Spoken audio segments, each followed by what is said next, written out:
this is an iHeart podcast. Guaranteed human.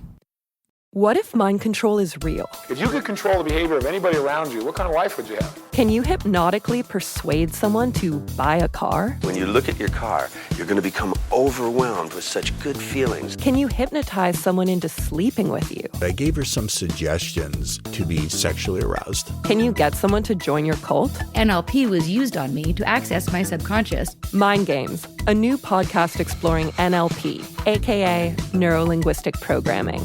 Is it a self-help miracle, a shady hypnosis scam, or both? Listen to Mind Games on the iHeartRadio app, Apple Podcasts, or wherever you get your podcasts. You can scroll the headlines all day and still feel empty. I'm Ben Higgins, and If You Can Hear Me is where culture meets the soul. Honest conversations about identity, loss, purpose, peace, faith, and everything in between. Celebrities, thinkers, everyday people, some have answers, most are still figuring it out. And if you've ever felt like there has to be more to the story, this show is for you. Listen to If You Can Hear Me on the iHeartRadio app, Apple Podcasts, or wherever you get your podcasts. I'm Amanda Knox, and in the new podcast, Doubt, The Case of Lucy Letby, we unpack the story of an unimaginable tragedy that gripped the UK in 2023. But what if we didn't get the whole story? Evidence has been made to fit. The moment you look at the whole picture, the case collapsed. What if the truth was disguised by a story we chose to believe? Oh my God, I think she might be innocent. Listen to Doubt, The Case of Lucy Letby on the iHeartRadio app, Apple Podcasts, or wherever you get your podcasts. This is Special Agent Regal, Special Agent Bradley Hall. In 2018, the FBI took down a ring of spies working for China's Ministry of State Security, one of the most mysterious intelligence agencies in the world. The Sixth Bureau podcast is a story of the inner workings of the MSS and how one man's ambition and mistakes opened its vault of secrets. Listen to The Sixth Bureau on the iHeartRadio app, Apple Podcasts, or wherever you get your podcasts. What's fucked my home state? Whoa. Yeah. You caught me on Texas, that one, bro. I wasn't ready for that.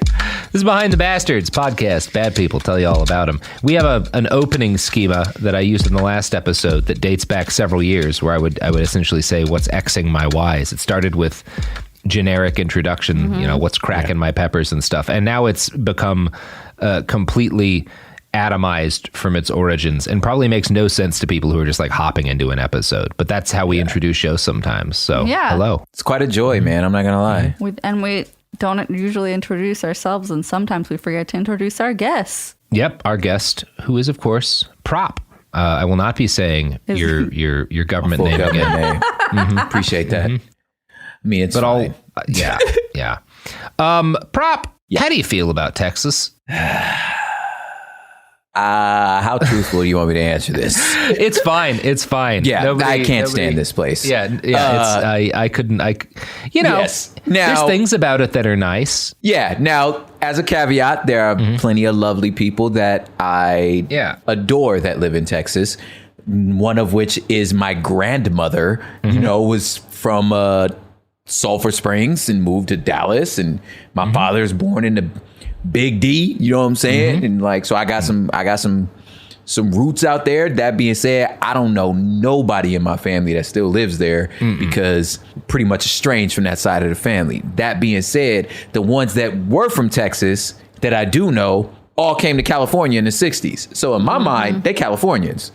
So I moved from Texas to California. It was one of the best decisions I ever made in my fucking life. Just like my great grandma. You know what I'm saying? Yeah. There's a thing that you get. I mean, I say it's about half of the people that I love in the world still live in Texas. There's wonderful things about it. There's stuff that only Texas has. But there is a feeling a lot of people get living in Texas that more or less I would sum up as, I got to get the fuck out of here. Yeah. I got to get the fuck out of this place. One of my DJs is from San Angelo that I work with. And same thing. He was just like, I'm a Texan, but I cannot wait to leave. Yeah, You know it is indelibly printed on my soul. There's all sorts of things about me that are very deeply Texan, but like, I just hit a point where I was like, I'm gone. Yeah, I gotta get out of here. And Houndstooth coffee is great. Yeah, Davis Street Espresso in Dallas. Texas. Marfa's a lot of great dope. Things. I like a lot of West Texas. Had some real good times in Hill Country. There's kinds of freedom that you can have in Texas if you're a white person. I should state say, that. wait a minute now. Yeah, if you are a white person. Yeah. That you don't often find other parts of this country, even as a white person. There's like things that you can get up to in Texas that are absolutely nuts. But it comes with a couple of caveats, one of them being the fact that Texas has probably the most nightmarish juvenile justice system in the entire United States, which, we have discussed a number of times on this podcast, including earlier this week, has a pretty shitty history with juvenile justice. Texas is unquestionably the worst. Like the state that has the worst history with juvenile justice. And Texas is winning in a contest that includes fucking Florida. It's crazy. Like, fuck, do you know how much Florida hates kids? Yes. Florida really, really hates kids. Texas, woo boy. Yeah, that's what we're about to talk about today. So in our last episode, I opened by giving a history of the term super predator. And while that specific term was the creation of a single man, he was simply the latest in a line of men who have spent generations building and reinforcing a narrative that some children are inherently dangerous and must be policed brutally for the safety of all. William S. Bush is a PhD U.S. history professor from the University of Texas at Austin, and he's a good guy. I introduced him after talking about the super predator thing. No, he knows his shit. He wrote a book that is one of the major sources for this episode, with one of the most chilling titles for a book I've ever heard. It's called "Who Gets a Childhood?" and it is about the criminal justice system in Texas. Yeah. Wow. Yeah, it is. That's interesting, dude, because it's like one of the things among like black activism is the idea that like black and brown children are forced to be adults in the eyes of the law way before we're ready to be it. So, man, this is crazy. Yeah. And boy, he does focus. A lot of it is about racism in the Texas criminal justice or juvenile justice system. It's a good book. I recommend it. It's very readable. It is kind of an academic text, but it's a very readable one. That's dope. Now, Bush, and this is a book about Texas specifically. Bush notes that historians of childhood claim that tend to agree that the concept of what they call protected childhood started in the United States around the 1820s. Obviously, this is a thing happening in different parts of the world in different ways. But like we now see childhood as like you have to, not just that like you have to protect children, which is a thing people have always done, but you have to protect children from certain things like understanding and interacting in the world the same way an adult does, right? Kids don't work. They shouldn't. Most people agree on that now. Kids should not labor like adults labor. Yeah. Kids should not be subject to some of the realities that adults are subject to. We can always debate some of this stuff, like particularly hiding certain realities of the world from kids, but these are things society broadly agrees upon now. This is what a protected childhood is, right? Yeah. The idea that you protect kids from some of the things that adults have to deal with and know. Yeah. The movement towards this concept of a protected childhood in the United States, and again, we're talking in the U.S. here, it happens other places, different ways. There's a lot of academics here. Please, I'm not trying to... This is a broad overview. Yeah. This movement starts with the free school and Sunday school social movements, which again in kind of the 1820s come down, as we've talked about actually in a couple of recent episodes. These all start in like the Northeast and kind of spread to the rest of the country. These ideas that like school should be free. Every kid should get an education and it shouldn't cost them anything. And also the idea that like Sunday school is a thing, which is tied to religion, but also tied to this idea that like this very new idea that like education is a thing that every kid deserves. Yeah. So people died all the time back then for basically no reason, which also meant that like in this period, there's a ton of orphans, you know? And so when people started this kind of long process of giving a shit about childhoods for children, it leads to a bunch of facilities getting opened, not just to deal with orphaned kids, but to deal with like kids who are delinquent, kids who have various kind of behavioral issues. They all kind of get shoved into the same place. These are generally called houses of refuge. Yeah. And it's a mix because obviously they are saying that like, well, if you're homeless or if you're a kid committing petty crimes, you belong in the same place, which is not great. Yeah. But also it is good in that it's kind of as a society, people being like, well, even though they're not my kid, I, as a member of society, have some responsibility towards them, even if it's just to fund this facility, which is not a bad development. Again, it's problematic, but but it's a communal understanding that like the children are ours. Yeah. Like not just yours, they're ours. And like if we want to like live in a community that we enjoy, like I should invest in, you know what I'm saying? The other humans around me, you know what I'm saying? I think often when we talk about movements like this, it is easy to focus on like the horrible negatives, which we'll be talking about. Everything today we're going to talk about comes from this, but it's not one thing or the other entirely. It is, there's a lot that's fucked up about this. It also is coming from this place of like, oh, there's all these children on the streets and like, maybe we have a responsibility to them. We can probably do something about this. We live here too. Babe, where your mama at? Yeah. What are you doing out there? Where your people? What you doing on the corner? You're 3 years old. Why you on the corner? Yeah. Dude, I would even say this, man, like even just going through as a parent, like I'm saying this as like now a parent, is like even when going through just the history of the decisions other parents or societies have made for their kids that obviously that weren't preposterous, but ones that are like, the reality is like, this is a whole ass human. Yeah. And you're like, there's nothing more terrifying than the idea of like, their life is in my hands and I don't know what the fuck I'm doing. Like that existential dread. I feel like if you're going to be a good parent, you have felt that fear where you're like, I don't know what I'm doing. You know what I'm saying? And you're like, I can't, I don't know what I'm doing. I don't want to fuck this kid up. You know what I'm saying? And you know, you're like, well, I'm fucked up. You know what I'm saying? Like, I mean, I don't know.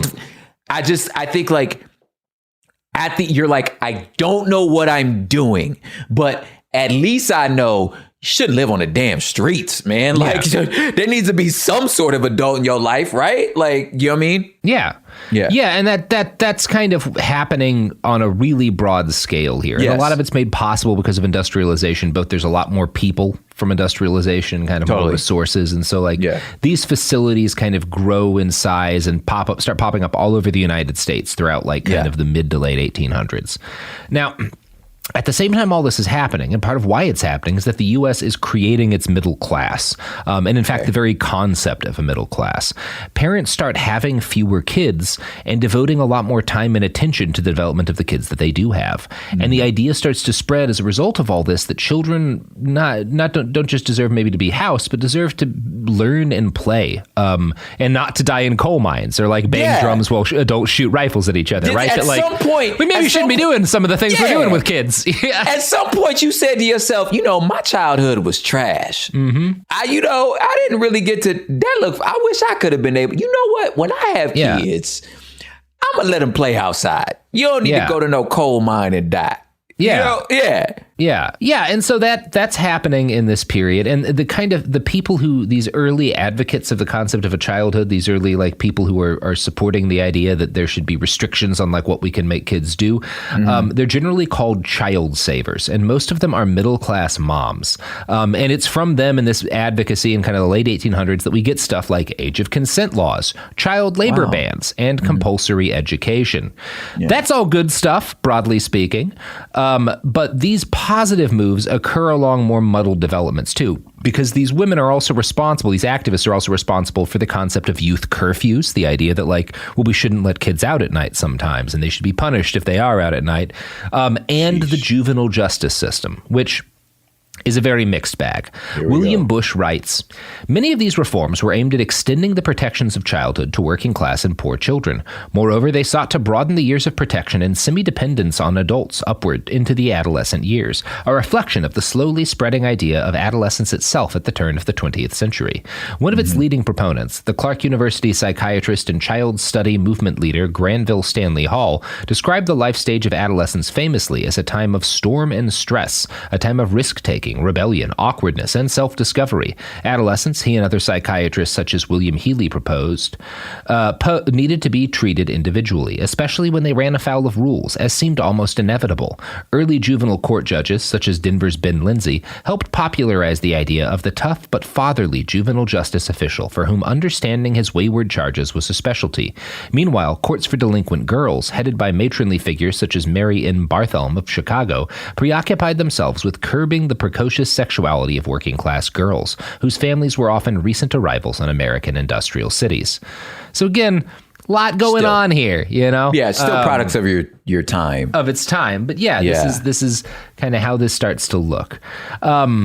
Yeah, and it's important to note that, like, because we're talking about how bad the juvenile justice system, the idea that we should have one came from a really good place, which is that, like, kids shouldn't be treated as adults when they commit crimes. Yeah, you shouldn't be in prison with grown-ups. Yeah, you shouldn't be in prison with grown-ups. You shouldn't be judged by the same judges who judge grown-ups. Like, we should have a separate thing for you, in part because kids are going to fuck around. And, like, they're like, the finding out part of that shouldn't be as brutal as it is for adults. Yeah. Judge Lindsay even complained, quote, this business of punishing infants as if they were adults and of maiming young lives by trying to make the gristle of their unformed characters carry the weight of our iron laws and heavy penalties.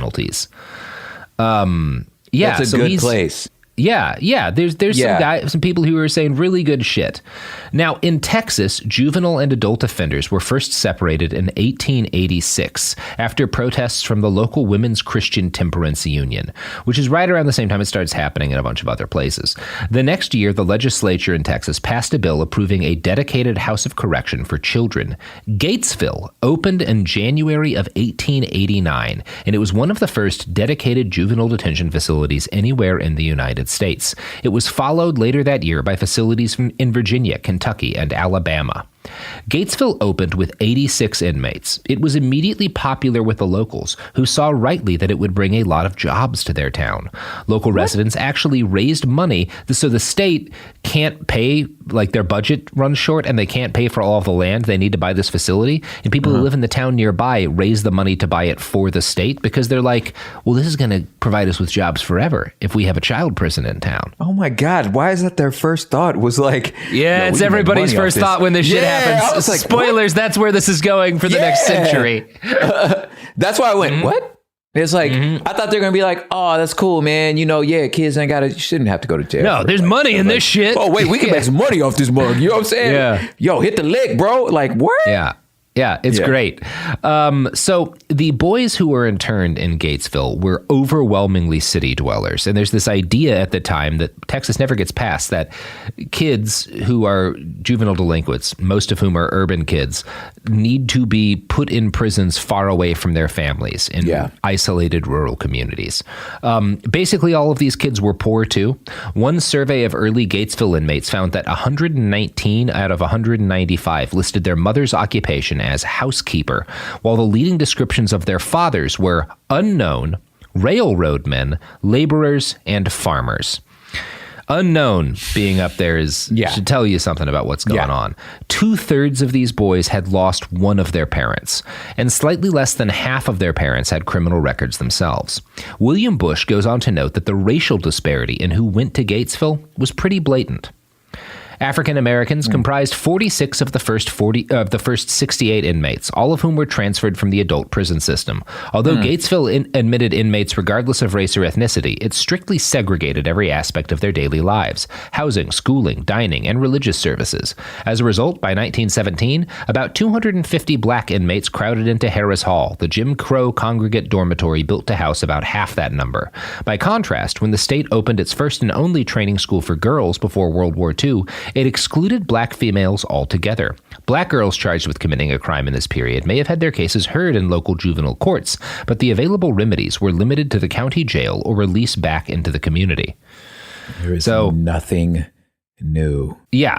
I mean, oh my God, not exactly news that Texas in 1917 was pretty fucking racist. But it's good to have data on how racist. Like, I'm still like trying to picture a juvenile hall in the 1800s. Oh God. Right. Ooh, yeah. And I'm just like it just got me spiraling and think, like, I just don't know how anyone survived the 1800s. Yeah, and one of the worst things to think about is the degree to which maybe it wasn't much worse than it is now, at least in a lot of these facilities in Texas. But that's something we can talk about. So the fact that Texas would go on to lead the nation in juvenile incarceration had a lot to do with the fact that Texas was the only southern state to see a net gain in its black population during the first half of the 20th century, right? Yep. That's part of why they're building these facilities is they have this huge influx of black and Hispanic citizens moving to the state. So you've got... Well, the Hispanics were already there, but yes, but no. I mean, you do have more like coming in from Mexico and stuff, and you also have a huge number of poor non-white kids moving into Texas cities, a lot of whom don't have parents for a variety of horrible reasons, and this causes a backlash from white Jim Crow supporting citizens who don't like seeing all of these kids who are not white in what they think of as their cities. Police do the thing that police do, which is responds to the demands of middle-class white people, and they start sweeping juke joints, which is generally how the places they sweep to arrest black kids are described. I think it's like, it's like a dance hall. I was like, that's just like the club. A juke is like it's what they've got at the time. The juke joint. A lot of great music came out of there. Now, the nation's first juvenile court was established in Chicago, and the focus of this court was, at least on paper, supposed to be rehabilitating the kids that got interned in the system.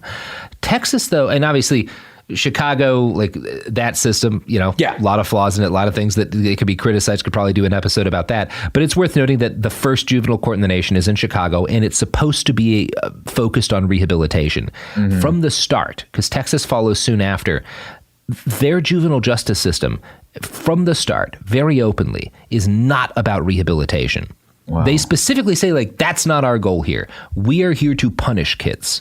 Gatesville became what one activist group described as an instrument of torture. In 1912, a new superintendent for the facility ordered the banning of several forms of corporal punishment that had started in the late 1800s. And these sound somewhat tortury. I'm going to read a quote from Who Gets a Childhood. If you want, this will give you some context on what it's like being in a juvenile prison in Texas in the late 1800s and start of the 1900s. Adams outlawed pulling toes, in which boys were forced to stand holding their toes with their hands indefinitely, and bustings, in which boys were made to stand with their arms held over their heads while a guard flogged them with a bat. I don't think that's flogging. That's just hitting a kid with a bat. That's not flogging. A flogging is something soft, right? It's pretty ugly too, but like that's just hitting a kid with a bat. I was like, that's not flogging. That's not flogging. That's just beating a child with a heavy stick. I was like, the image is egregious, and the sentence for which you used to explain the image is egregious, because that's not flogging. Now, so in 1912, this new superintendent orders these things banned, and the guards revolt. They initially expressed their displeasure by allowing more than 24 kids to escape over a 3-day period, right? So they just stopped doing their jobs. We'll show you. You want to be nice to these kids. We'll put them on the streets, see how you like it. Put them on the streets, and then you'll see,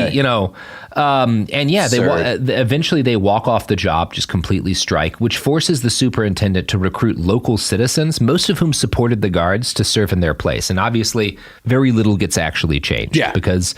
and this will be a pattern. These trends will continue through the rest of the story. Oh my God! Why are you someone on strike? In this case, the guy running it recognizes a problem, tries to change it, and a mix of the guards working at the facility and the local citizens say, "Absolutely not! You ain't improving shit," and nothing gets done. Can you imagine that? You're unionizing, and somebody's like, "Why y'all unionizing? Because they won't let us beat the kids with bats."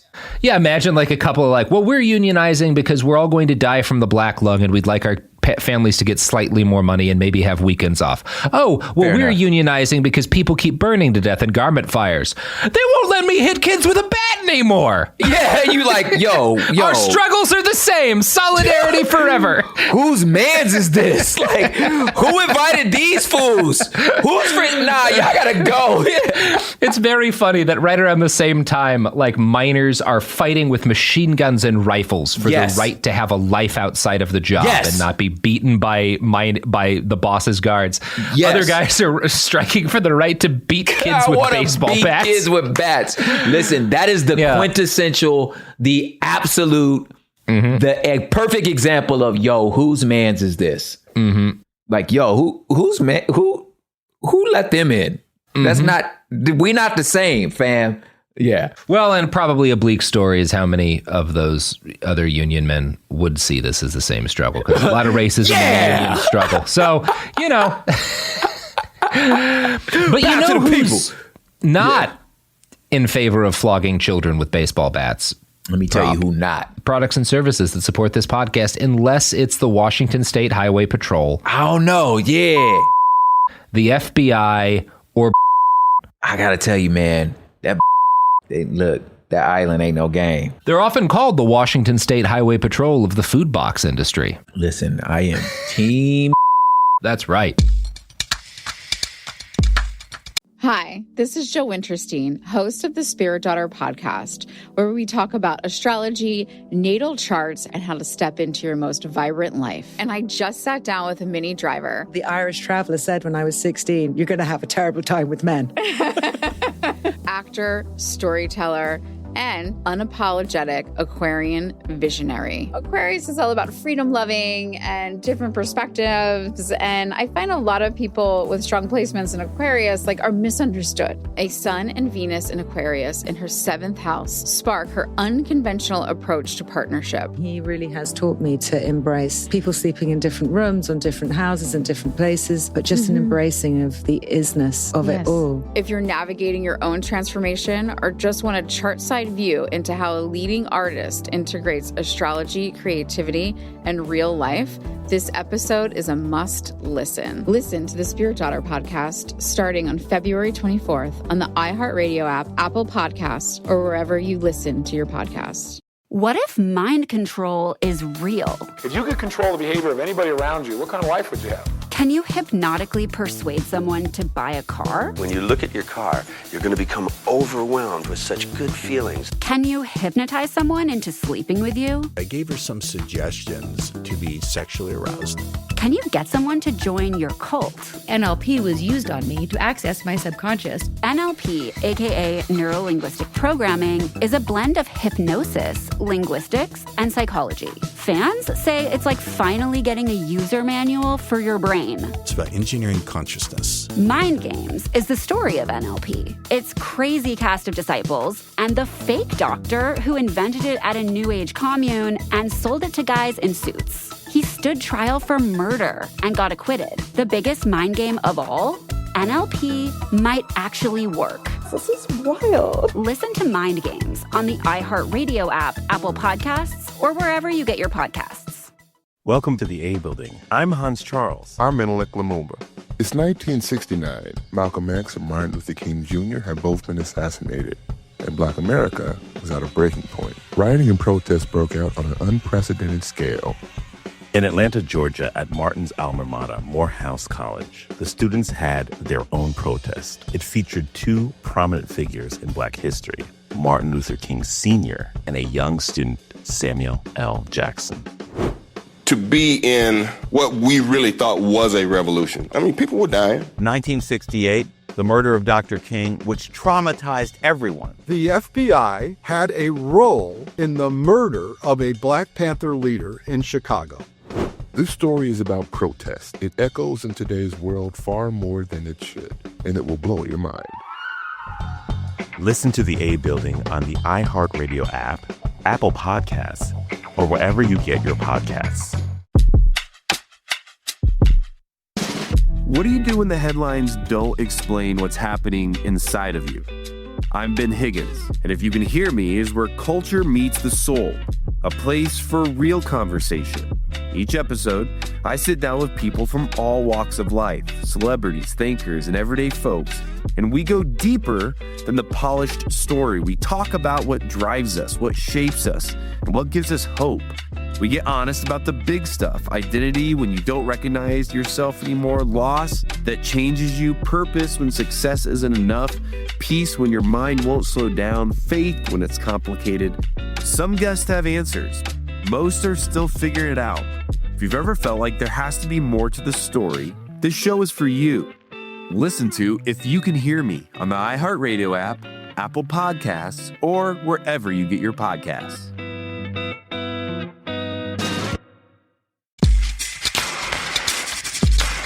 Oh, we're back. So, prop. Yeah. Juvenile detention facilities spread across Texas throughout the first half of the 20th century. They came to be known as reform schools or training schools, even though neither of those things was ever much of a priority. Neither are happening. Yes. We'll call it a school. School of hard knocks. This is school in the sense that we got some desks. Yeah. Fucking dude walks in with a baseball bat, slams it on the table. Who's ready to learn calculus? Carry the one. Martinez hits the kid with a bat. Like, God, yeah. Not you funny. get this one wrong and I'm going to bunt you. Yeah. Yeah. This is not funny. Okay. Yeah. Gatesville remained the most brutal of the juvenile prisons in Texas. It was so bad that it had to build a cemetery on its grounds because so many boys were dying in custody. Yeah. Yeah, when your child prison needs to add a cemetery, maybe we got a problem. You killed I'm Kenny, guessing guys. the kids who wind up there, like they don't have any parents left alive or something, right? True. Like maybe they're kids that are total wards of the state or whatever, and so it doesn't matter what happens to them in the eyes of the state. You can just throw them in an unmarked grave. No one cares. Now, one of the worst cases of this occurred in 1921 when a guard strangled a 15-year-old named Dell Timms to death in front of 2 other boys. So, wow. Not good places, 1921. Eventually, all the stories of abuse led to enough outrage that, in 1948, the state legislature appointed a special commission to study these schools. So, the state of Texas, boy, kids are 20 years later, kid gets strangled to death, right? Like, yeah, it takes a while. Stuff builds. There's other deaths. There's a lot of complaints. But eventually, the state of Texas is like, well, it's our duty. We got to get in there and really look at these facilities. If one guy dies, you know, 2 guys dies. Hey, maybe they were together. 10 guys die. Maybe we should call. We'll have a guy look into it. Yeah. Like 10 kids getting beaten to death is like that's a lot. The equivalent of like when your washing machine floods the house for the 3rd time and you're like, all right, I got to call a fucking dude. I should probably call somebody right now. So the Washington Post reports, quote, when experts and reformers visited the facilities, they recommended placing them entirely with smaller facilities located near metropolitan areas. In addition to removing the stigma of prison, such facilities would place youths closer to their families and enable the state to bring in professionals from the fields of childcare, education, and mental health, a community-based vision similar to today's group homes and halfway houses. So that's pretty good advice. Given the state of things, that seems like an improvement. Yeah, but the legislature rejected this advice. Absolutely not. They did. Yeah.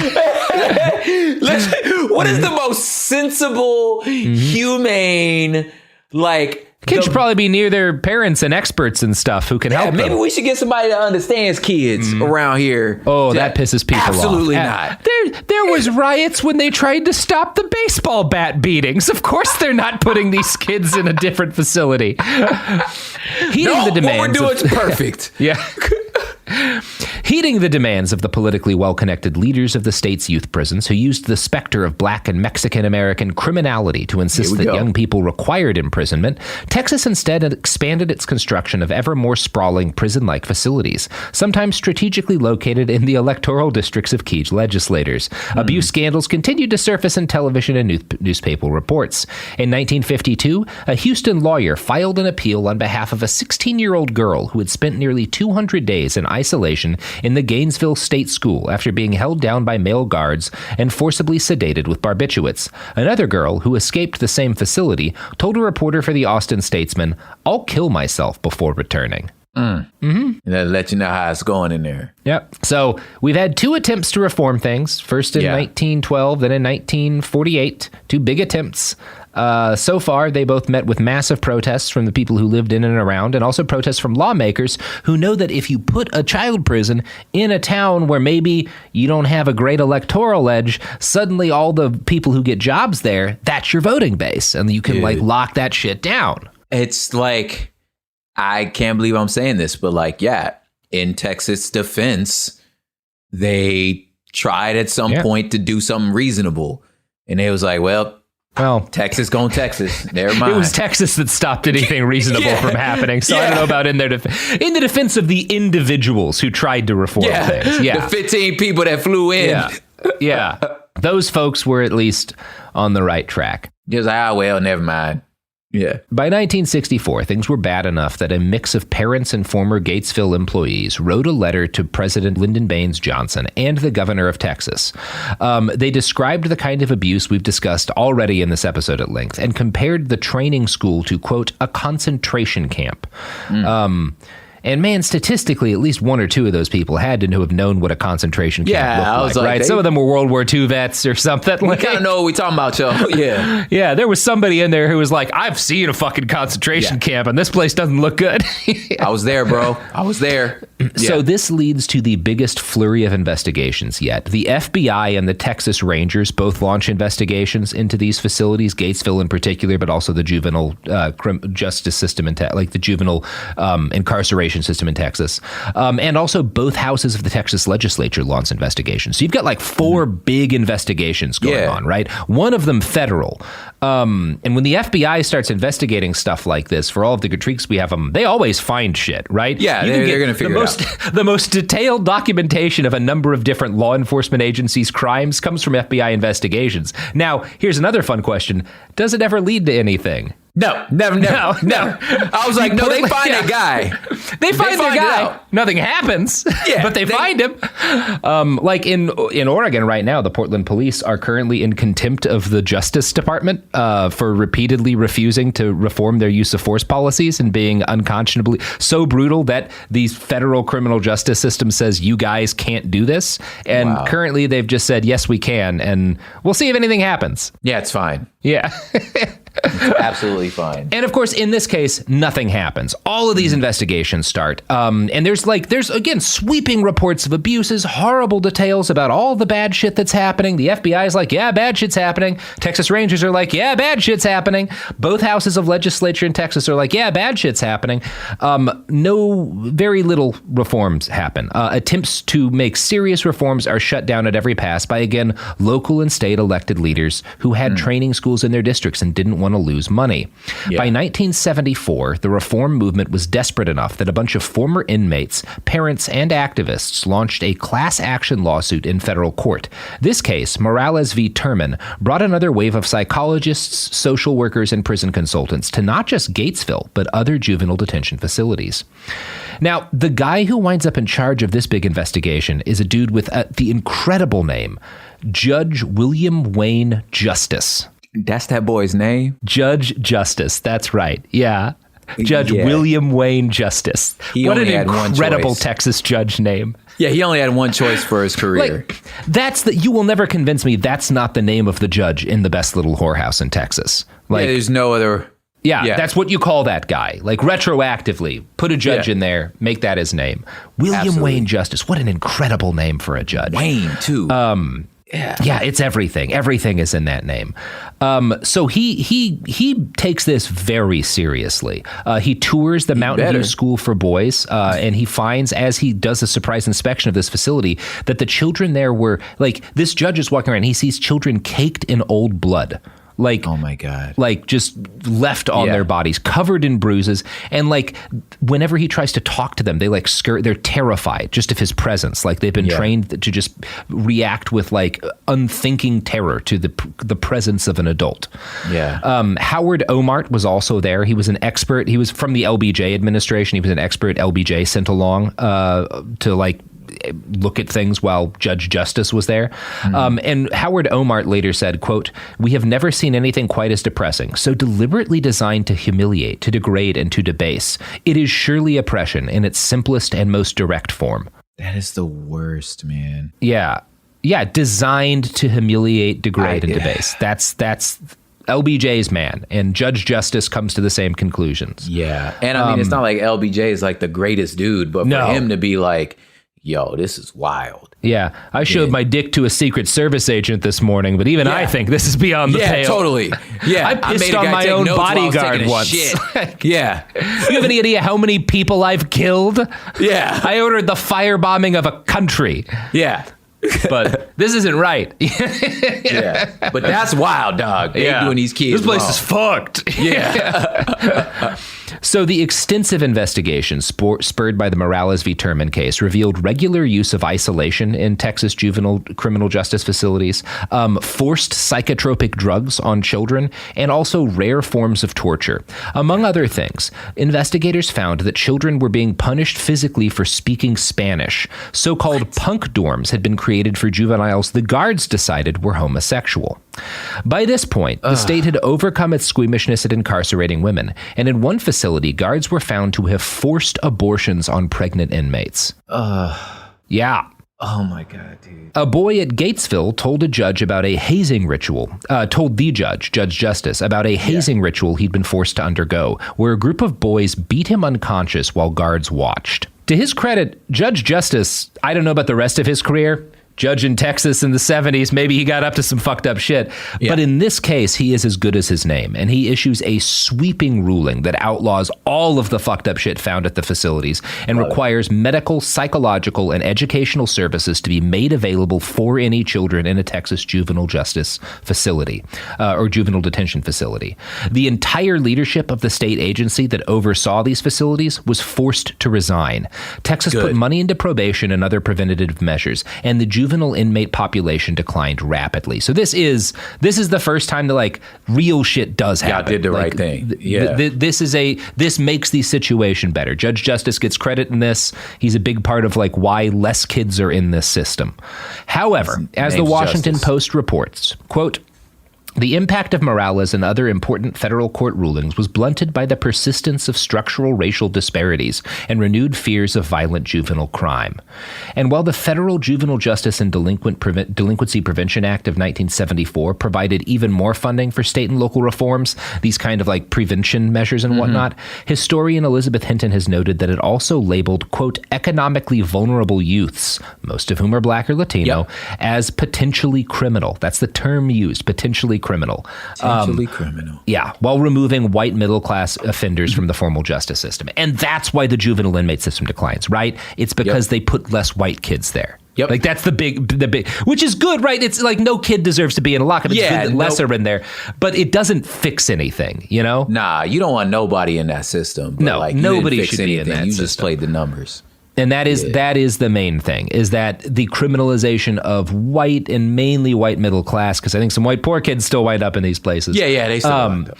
But the criminalization of like white middle class kids stops to a large degree. Which is again like good. They're mischievous. Yeah.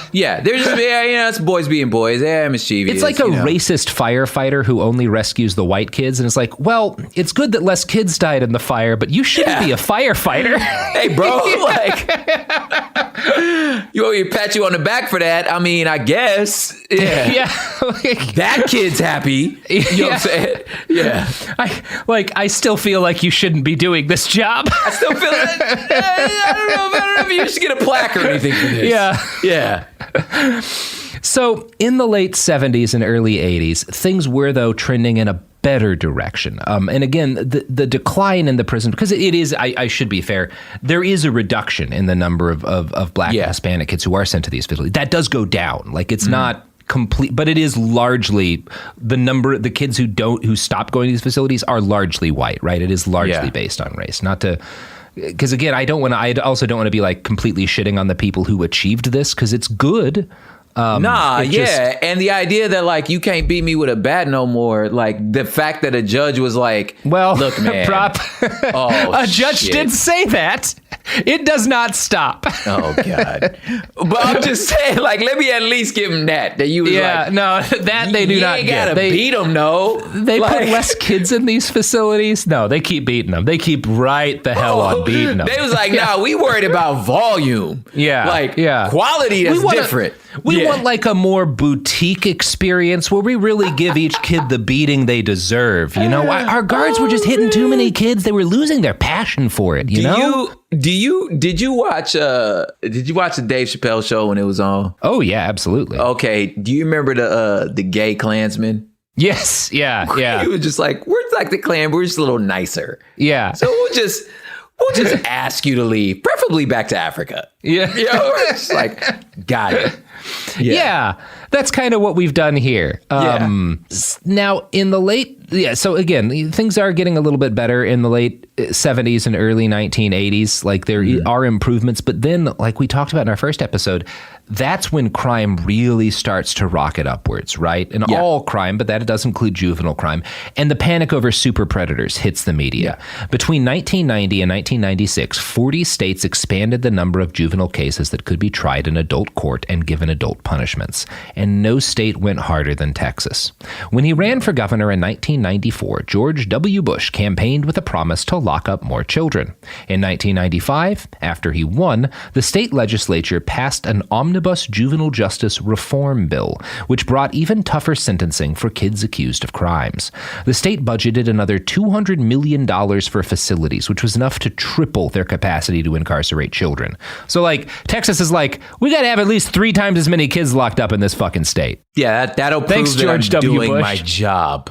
It is worth noting, we forget sometimes, because the crimes against humanity he committed as president were so extreme. He did some of that while he was governor, too. His mixtapes were pretty crazy. Like, y'all only looking at his major albums. I'm like, his mixtapes were pretty crazy. Yeah, it's also important exactly. to remember, like, how all this is tied to, like, crack. Oh, yes. I mean, that's too much to delve. But yes, that is a big part of the story. And I'm like, let's not forget how we got crack. So we'll put that on the side. So like, it's funny how crime went up. Well, you know what I mean? There's yes. Well, like with every evil thing in American history, the CIA is involved, just not directly in this part of it. Gotta get us crack though. Yeah, and that is a big part of like why there's all of this like terror over juvenile offenders and a big thing that like Bush and other Republicans campaign on. Absolutely. So we'll do a crack episode at some point. We really got to get into that. Me too. It's there's we need to do the whole thing. Iran-Contra scandal, like crack in the streets, Nicaragua, everything. Anyway, that's a whole other thing. I'm saying it right now, Sophie. Do that with me. Yes, we'll get a couple of parts in there. Yes. So this period, the 90s, kind of the mid 90s, when Bush gets elected, and you've got like this omnibus juvenile justice reform bill.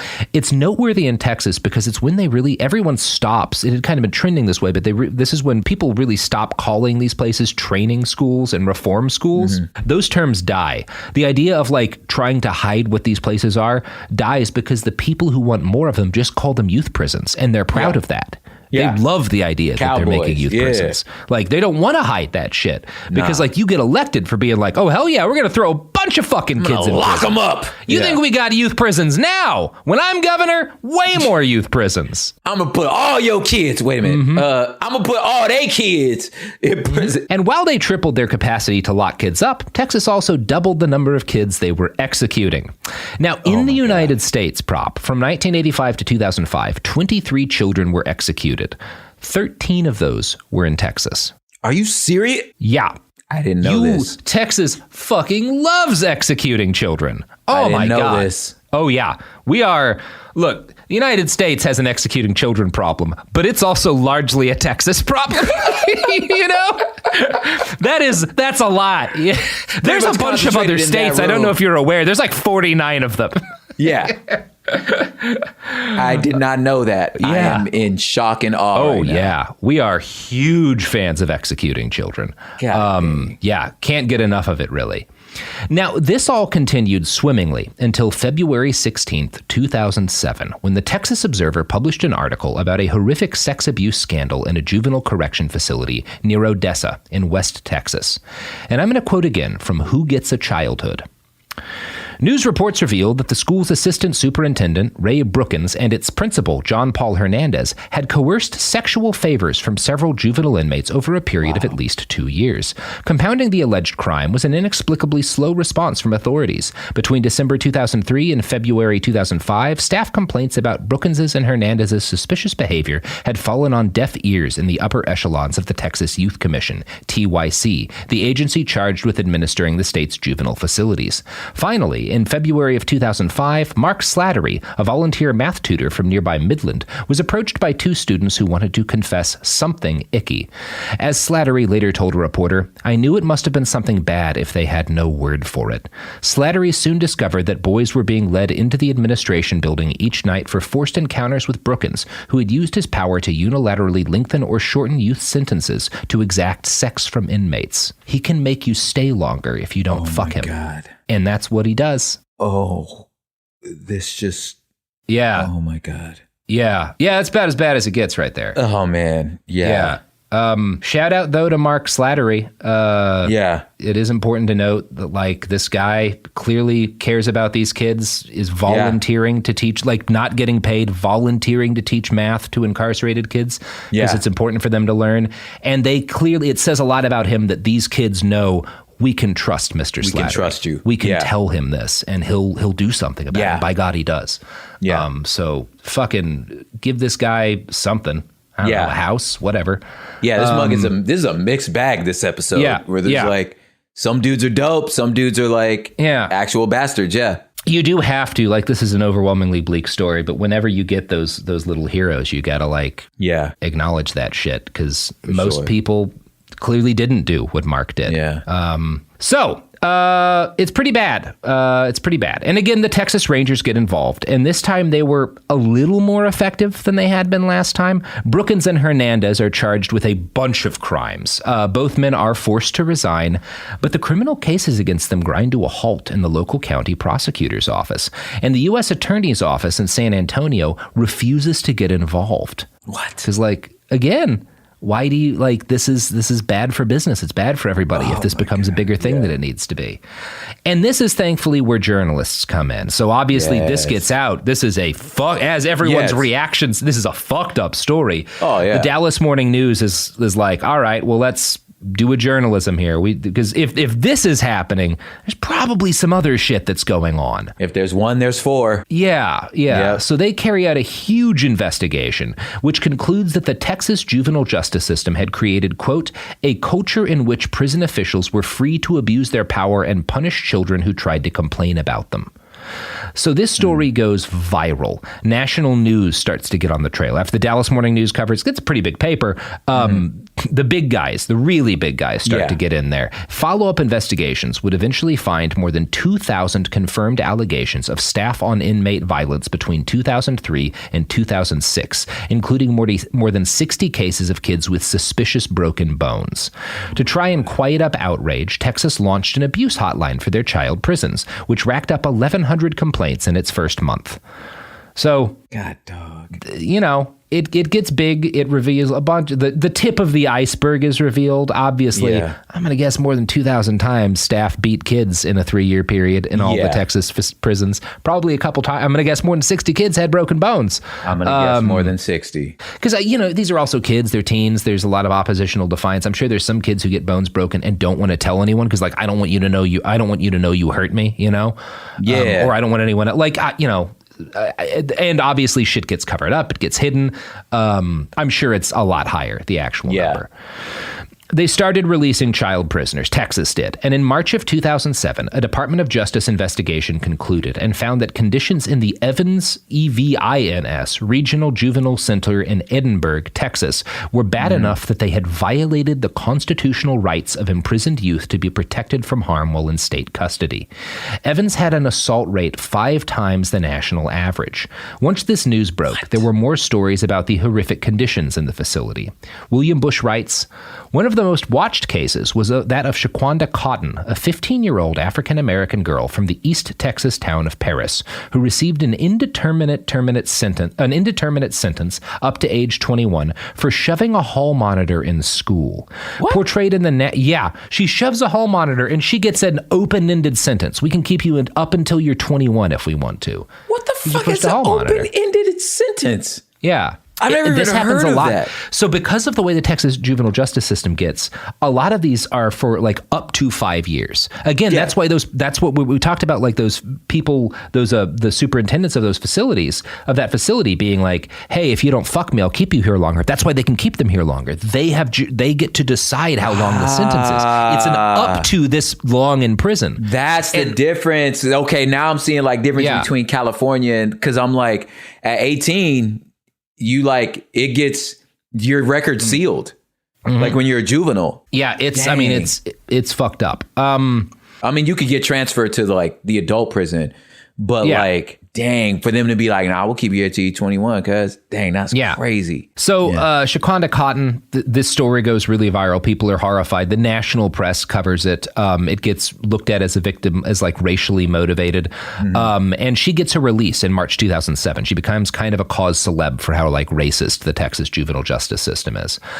She subsequently described conditions at the Ron Jackson State Juvenile Correction Complex in Brownwood during an interview in 17 magazine. Quote, seeing the barbed wire fences and guards terrified me. I was given an orange jumpsuit and socks and taken to my quarters, a tiny room that had only a bed, a bookshelf, and a desk. Some of the other inmates had committed serious crimes, like murder. This was, wait, you said 17 magazine? Yeah, she does an interview for 17. For 17? That's kind of, wow. Yeah, but yeah, good for 17. Yeah. I didn't know 17 was doing that's some Teen Vogue shit right there. Yeah. Or I guess Teen Vogue is doing some 17 shit. I don't know. That's really, because I'm like, 17 predates them. I remember 17 magazine running around the hood, and it was just the stuff that like for the little girls, and it, like, dang, I didn't know they was about it like that. What year was this? God, this is like 2007, 2008. Oh, okay, it's a little more recent than. Yeah, okay, 2007. my bad. Yeah. Okay. So like the internet's kind of up and running at this point. They still body shaming girls, but at least they doing these articles about girls in prison. At least they did this. Yeah. So people start to care again about abuses in Texas state facilities. Whistleblowers come forward. Randall Chance, a former inspector for the state's juvenile correction facilities, says in an interview that, quote, and this is him, Randall Chance like works for the state juvenile correction agency, and he inspects facilities. He gives an interview where he says, staff are being paid your tax money to rape your children. Oh my God. Yeah. Oh my God. Not very sparing. Let me cut it straight shot, no chaser, homie. Yeah. Let me cut it very clean for you. Yeah. This was happening. Dang. He describes TYC, the agency he works for, as a dynasty of corruption that condones the mistreatment of youth in its care. So again, reforms are demanded. The TYC governing board is overhauled. They throw out the old guys running it, bring in new ones. A state investigation is ordered, and as you'd expect, it found a lot of evidence of individual wrongdoing. The blame was placed on the culture of the agency, which was described as having somehow become uniquely toxic. Little discussion focused around the fact that Texas had been this bad for 2/3 of a century. So again, this is what happens every time when something gets done. It's we're gonna arrest and charge these individual guys who committed crimes, and we've got to there's a problem with the culture. We have to fire these dudes at the top, and we have to reform the agency to fix the culture because it's a culture problem. And I think at this point in the story, it should be clear it's not a culture problem. It's a child prison problem. This is what happens when you have them. They keep trying to reform the culture, and the exact same thing happens over and over again. Reforms are fought by the people who live there because there's money in there, and by local politicians because that's where they get voters and fucking campaign donations from. And the abuse continues because the kind of people who are going to work the kind of jobs that are available at these facilities in the middle of nowhere, which don't pay well, are people who are willing to take a pay cut to get to hit kids or molest them. Like, it's not a culture problem. It's a child prison problem. They're bad things to have. Yeah. It's not the culture of this toxic planet. Yeah. It's the fact that you're on a toxic planet. I mean, it's a culture in that, like, if you design a gun that can only shoot 7-year-olds, And the people who buy them, there's a culture problem among the people who buy the guns that can only shoot 7-year-olds. Yeah. But I guess, they're probably all very unpleasant people, but that's not really the problem, is it? It's that we built a gun to shoot 7-year-olds. Yeah. Yes. Yeah. The issue is not the people buying these are bad. They are, sure, but that's really not where the problem started, is it? A both and situation here, guys. Do we need these things? Nah, it's not an either or. I feel like it's a both and. Yeah. But you know who doesn't shoot 7-year-olds, Prop? Unless it's the Washington State Highway Patrol again, in which case they do. But probably not, unless it's then potentially yes. Hi, this is Jo Winterstein, host of the Spirit Daughter podcast, where we talk about astrology, natal charts, and how to step into your most vibrant life. And I just sat down with a Minnie Driver. The Irish traveler said when I was 16, you're going to have a terrible time with men.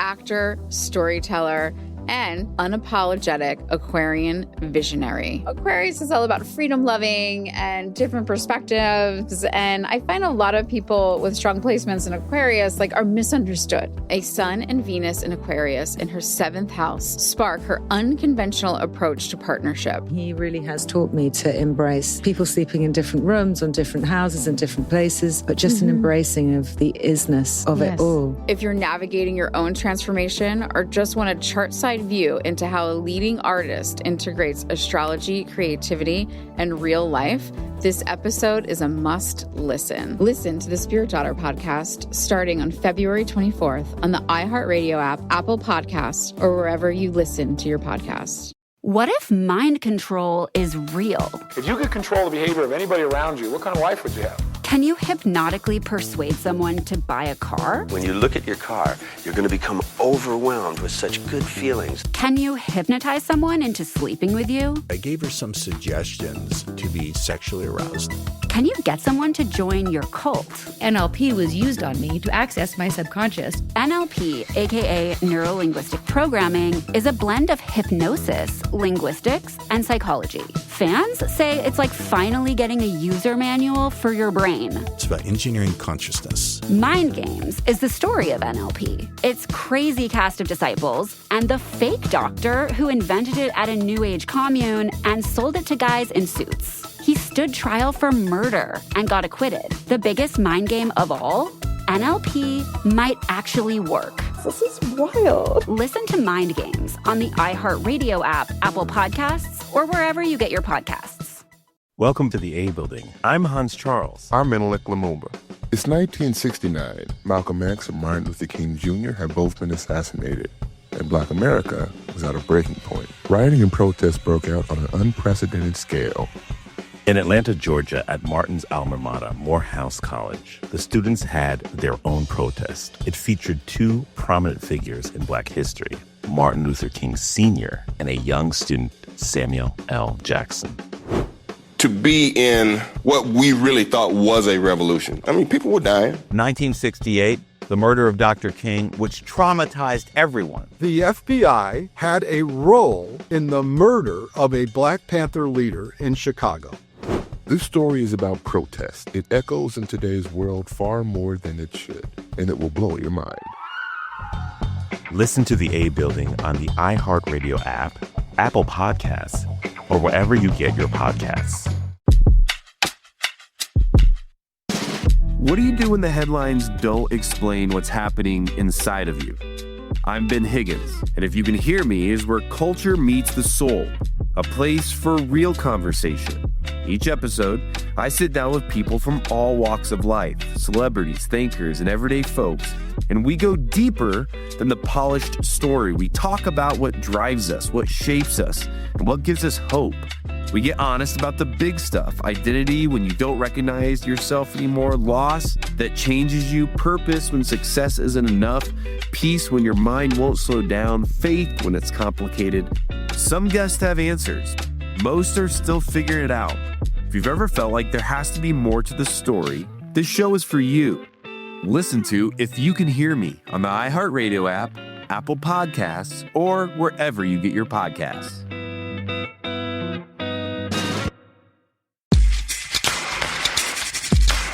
We're back. So, if you were an optimistic type, you could be forgiven for looking at the fallout from the 2007 revelations of horrific abuse in Texas facilities and thinking like, shit, things are headed in the right direction again. Like we might fix a lot of stuff. And a lot of good stuff does happen. I should say that Texas closes more than half of their youth prisons. They gut the juvenile justice system. They dramatically reduce the number of incarcerated kids, and resources are diverted from incarcerating kids to programs to try and prevent youth crime. This is great. Like, again, this is a big deal, but it's a big deal because it removes kids from the system. Journalists and politicians who demanded change and brought out this information improve material conditions for the kids who get released and the kids who don't go to juvenile prison because that becomes less common. That is undeniable.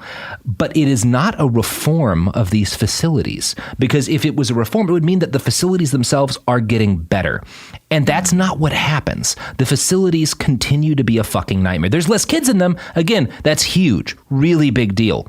But for those inside, a lot of basically, I don't have a way of claiming this in any objective sense, because again, our data is always imperfect here, but like the same problems continue to persist. Yeah. So it's like the statistics go down because there's just less humans. Yeah, the reform is we got to take kids out of this thing, which might suggest that like if we really wanted to reform it, we would not let any kids be in these places. Close it. Yeah, we could close it forever. Yeah. I mean, then there'd be no kids in it. That might work. That would be my argument. And again, obviously, the people who succeed in this, it's not abolition, but it's a lot less kids in prison. That's great. But again, the facilities stay exactly the same as they've been for a century. So fast forward 10 years, 2017. The Dallas Morning News publishes a blockbuster investigation into abuses at the Gainesville State School, which despite its name is a child prison. It just happens to have some desks. Here's how that article opened, Prop. Youths at the Gainesville State School say staff paid them with drugs and cash to assault one another. A psychologist at the campus gave pornography to a boy there to encourage the young man to masturbate in front of him. A youth attacked a guard and stole his radio so he couldn't call for help. By the time the help arrived, the officer had a broken nose and needed 4 stitches over his eye. So it's Wild West in there. Yeah, it's the Wild West in there, and like the same abuses are happening, and like that staff paying kids with drugs and cash to assault each other, that's bounties. That's like there's this whole system where the guards, when kids will like fuck with them, sometimes it's cases like this where they beat up a guard, but oftentimes it's just a kid they find annoying. They will pay other kids with drugs. They'll like give kids cocaine and heroin to beat the shit out of kids who annoy them. That's an endemic problem in this facility. That's unfortunately not common, not normal. Yeah. It's everywhere. But it's usually not kids. Like it's usually not children this is being done to. But again, Texas doesn't really see the need to treat them as children. Nope. Now, that article had a lot of really good stuff in it, very important piece of journalism, but it still contains some of the same problems we've seen over and over again. Here's one line I found particularly frustrating. It's a bad culture, said Debbie Unruh, an independent watchdog charged with ensuring the safety of youths in the Texas Juvenile Justice Department's custody. It's a dangerous culture. And again, that's true. It's a bad culture. The culture of like guys who wear guards in child prisons is bad. But that's not the central problem. The claim that like it's a problem with the culture at this prison might hold water if we didn't have a century of documentation that this happens in every one of these facilities that the state of Texas operates. It's constant and it's for generations. The article quoted juvenile justice advocates who once again complained that part of the problem was locking kids in remote rural facilities far from home, which is absolutely true, right? If you are looking at ways to minimize harm, don't put them so far away where there's no services. Yeah, and like the frequency of your family visiting. Yeah, is going to be higher, which is good for you. The harder it is, Yeah. Now, that article also contains more detail about the staff psychologist who gave a child pornography so that he could watch that child masturbate. And I'm going to read a quote about that now. Vincent Rager, now 31, began working at Gainesville in 2015. His online resume indicates he provided individual psychotherapy to boys at the school. Rager resigned during the investigation, officials said. Records show he resigned in lieu of involuntary separation, so he resigns in order to avoid being fired. Of course. Reached by phone earlier this week, Rager said he resigned because he wanted to move to California. Rager now works as a clinical psychologist treating male prisoners at Kern Valley State Prison in Bakersfield, California. Now, they're adults. Well, they're grown-ups, so it's different. So that's better. Oh my God. I might say you should never get to work as a clinical psychologist again if you do that. Like that might disqualify you for doing that ever. I feel like you should not have a license to do any of this. Yeah. So again, we should consider perhaps the possibility that like this is not just a problem with like Texas. It is also an American problem, right? He goes right away and gets a job in fucking California. How do you like? Are we that hard pressed for people to care about? Like we're that hard pressed for like employment. Well, these facilities are in the middle of nowhere. They pay for shit.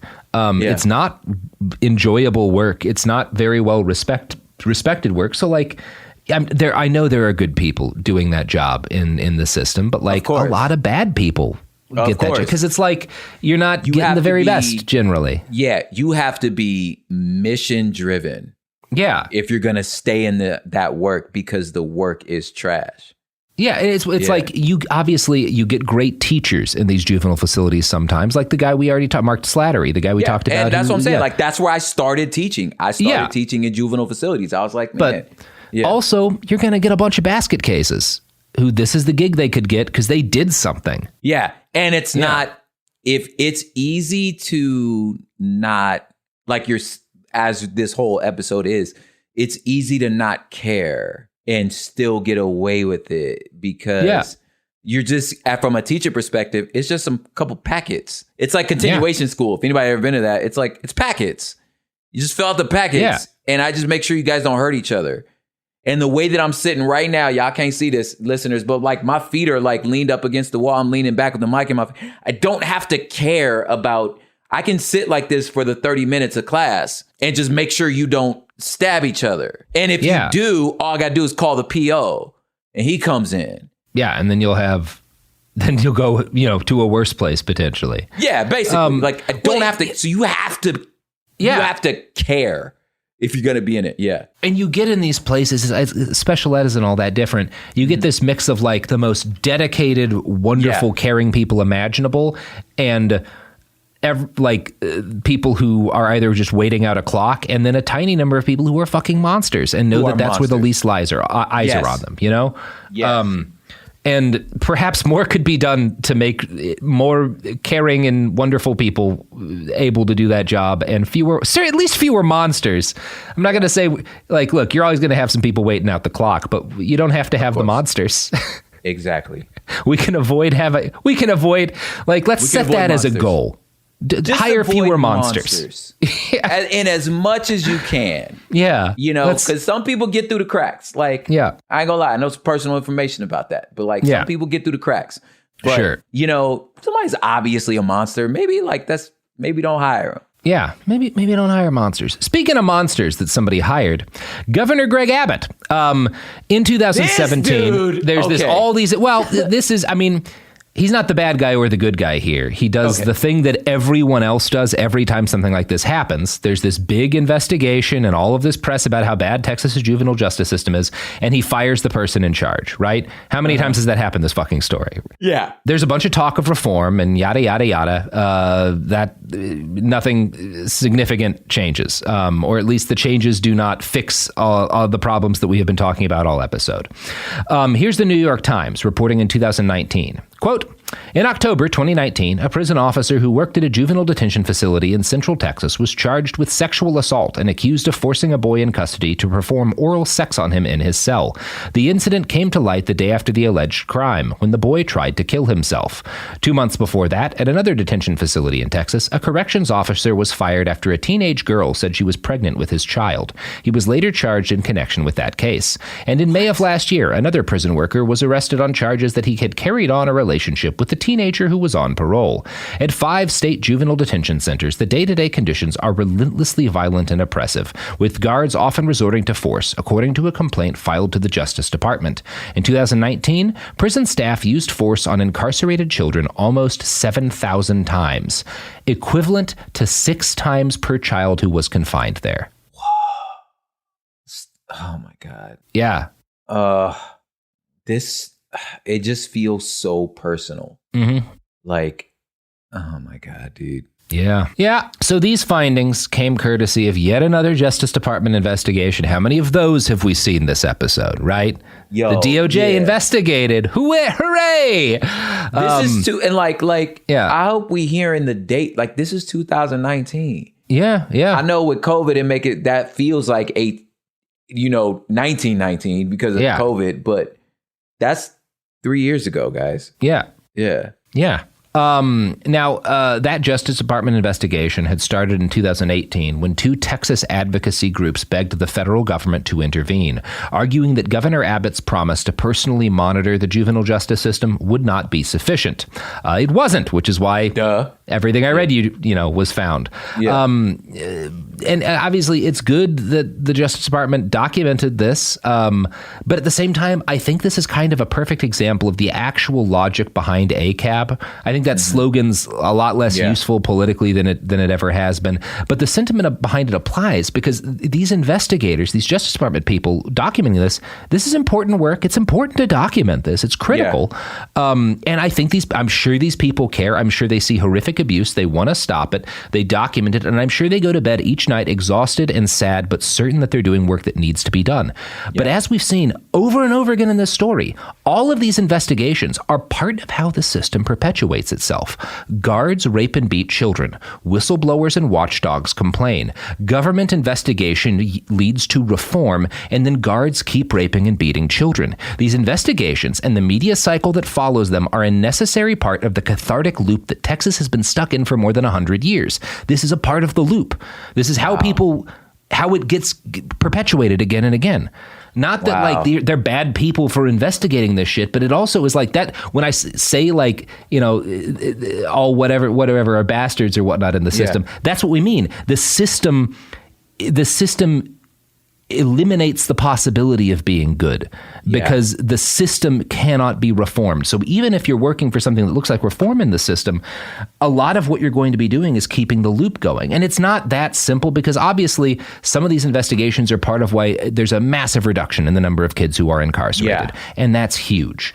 So it's not, I don't want to be painting it as that simple, but like, it just doesn't get better. The actual prisons themselves don't get better. There are less kids in them, and that's good.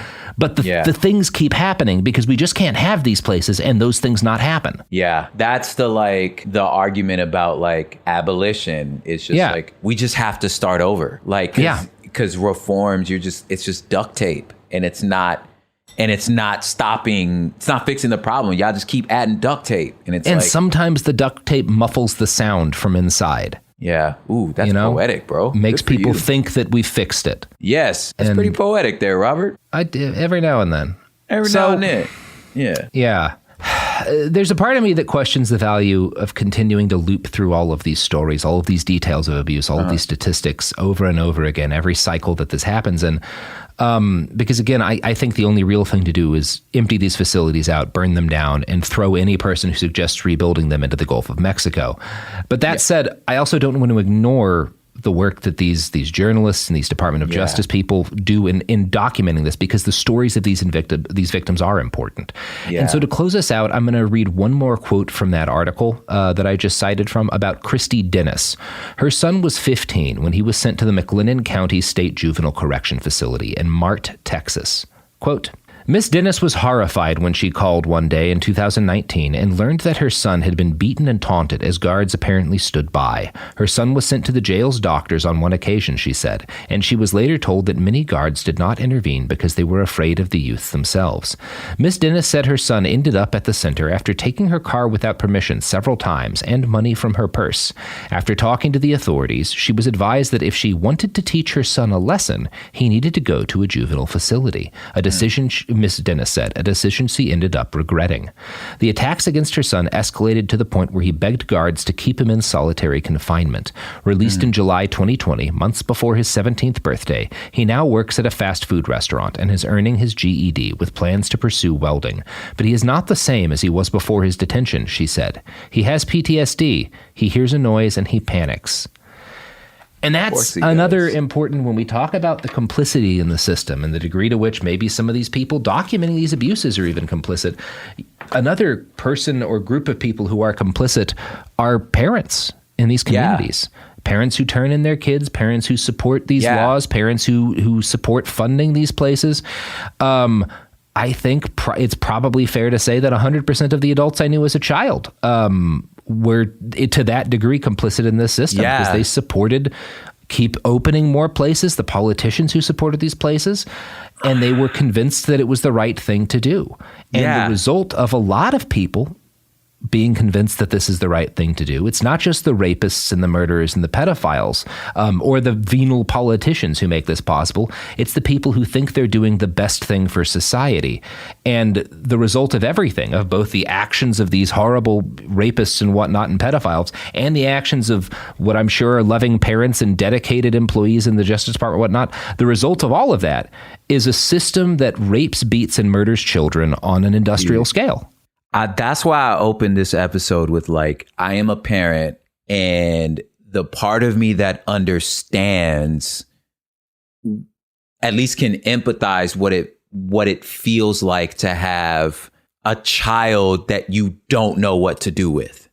Like, I deeply understand that, and the part of you that like, the reality that you're still unpacking your own trauma, like just from just the time of age of civilization we're in, it was like you said, we were old enough to where we could get spanked at school. Like that's like, so we're like, It's not that long ago that we actually realized that was barbaric. You know what I'm saying? So you're processing your own upbringing, realizing, and then the parts of you that feels like even with me where I'm like, well, there's been times that I've been like, well, I kind of earned that spanking. Mm-hmm. You know what I'm saying? Like, I probably should have got spanked for that. You know what I'm saying? That now I look at both my children and I'm like, ain't no way in the damn world I will put my hands on my kids. You know what I'm saying? Like, it just seems so like unthinkable. Like that I just don't think I could never do it. You know what I'm saying? But when I got married, again, I'm black. Like, black people spank their kids. When I got married, Southern people, they spank their kids. It's so normal. And so I'm like, that no doubt in my mind, my parents love me. Like, I would never take that from my parents loved me. I have a great relationship with my mom, at least. You know what I'm saying? But like, and a better one with my father now. But like, that being said, I'm like, the part of me that understands that you're just like, and I'm from the city. So I'm just, sometimes we be like, nah, then homie need to go to jail. You know what I'm saying? Mm-hmm. But then you get there, which is why I feel like sometimes for me and my wife, like us who've been advocates, who have like, been to the Congress, like stood to our front of our councilmen and been like, our senators and been like, this shit got to stop. You know what I'm saying? Have like done the work, done the therapy for ourselves. We've made enough money to be able to do therapy for ourselves, to be able to be like, to come to the conclusions that we're at now, to be like, this shit isn't working. You know what I'm saying? And having the experience of like having friends that been through the system, ourselves somehow, having our own interactions with the system, to be able to look at our own children and everybody else's children and be like, listen, this is not the answer. You know what I'm saying? And it's not doing what you think it's doing.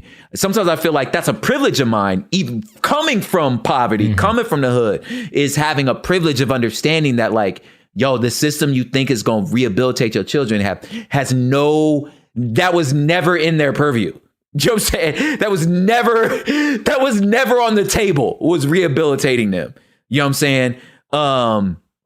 So I raised my children in a different, like, even just looking at like my own, like friends being like, yeah, we don't spank our kids, and being like, friends being like, what? Like, I'll be like, no. Like, you know what I'm saying?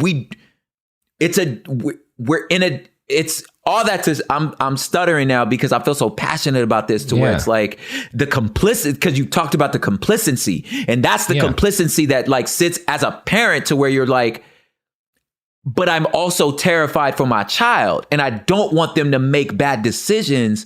And I feel like they not listening to me. And I know what scared me straight was being scared. So I'm like, well, maybe that's gonna, but then you realize it's like, no, you're creating a criminal. You're traumatizing your child, not understanding how you're traumatizing your child because you think they know you love them. But like all of that put together, and then, like you said, like coming out of the other end and being like, I'm trying to do my best. I'm saying a lot here because, like, again, it's so important to me. I just went through a situation on a nonprofit I'm on the board of that, like, you know, we had to go through a moment to where it was like, when you sit at I'd never been in a situation where I'm actually at the part of the table where I have the reins, like I can actually make change here. You know what I'm saying? Where I'm like, I'm actually the one in power now. Like I'm usually the one outside of the door. Now I'm actually in it. But then once you're sitting at that and you're like, oh man, there's really a lot at stake here if I make this decision that seems so easy when I was outside. You know what I'm saying? But now that I'm in, and you're like, that's like how you keep trying to like balance your understanding of like these journalists and these like justice workers that were like, yo, like we're doing what is obviously the right thing.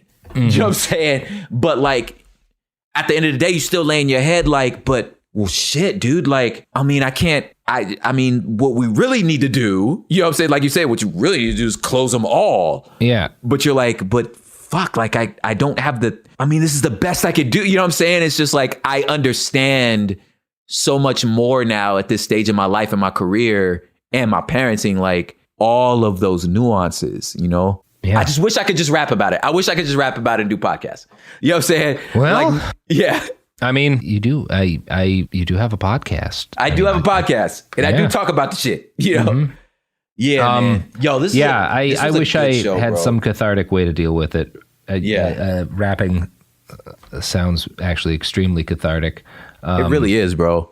But I think I said that when the first time I was on the show, like, yo, let me write a rap for you, man. Like, yeah. I hear your rhythm though. I don't know your rhythm. Like if I could write it, but if you ain't got rhythm, like, I don't know. Absolutely not. Okay. Yeah, that'll always just be something I have to admire from afar.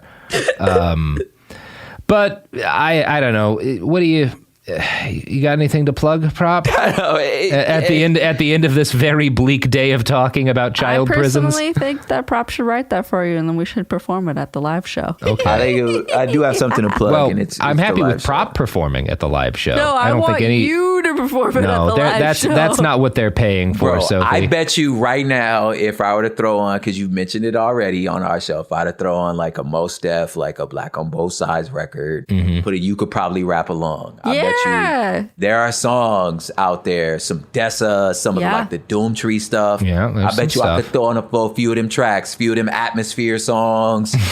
Yeah, I already know that you could probably rap along. Mm-hmm. I may have listened to an Aesop rock or two in my time. Yes.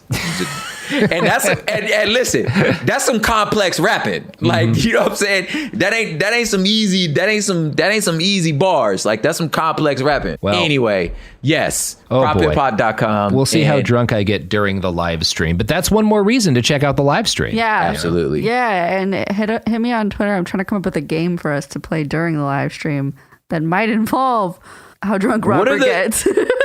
I feel like all the ones are like the boy howdies and like the Hitler calls. I'll be like, man, luckily nobody calls me out on my, like, you know what I'm saying? Because I feel like wasted immediately.